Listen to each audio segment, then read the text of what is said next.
And it's powerful because if you don't have a sense of that, if there's a kind of a vague understanding, you kind of have that question mark inside of you. And then kind of the, reading the room, as it were, kind of takes over and you start playing a role again, as opposed to, having real clarity on how I want to show up, for, of course, those I love. But I mean, heck, what if I'm at the grocery store or gas station or, whatever that might be? I don't want to have a question mark as opposed, as in that area that, those things that I value and the type of impact I want to have and so on.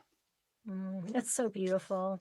And to me, it's like knowing your divinity. Like people like us do things like this. It's like you have this inner, and it's not arrogance. It's your identity. It's your knowing you're dignified, that Yeah. your presence is impactful, and that, and also the free will that this is our choice. It's just on so many levels. It's great It's, because it, it's kind of neat. I remember when I started hanging out with Dr. Andy, he started, kind of clarifying some things in this arena, like around the vocabulary, for instance, the word authenticity, in and of itself, that word and even identity are quite misused quite often.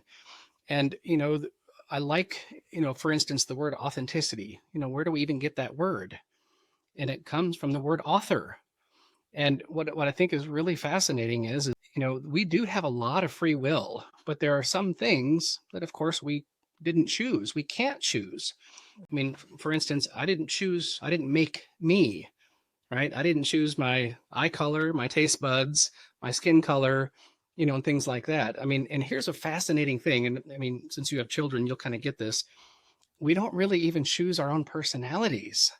We get to choose what we do with those things. But, those of us who have kids, we know that they come out of the gate really different, I mean, I'm talking weeks and especially months old.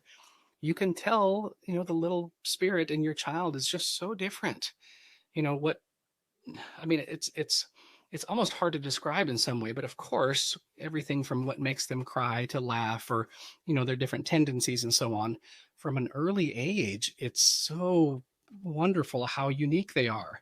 We've got a DNA, a fingerprint, and a retina that's very, very different.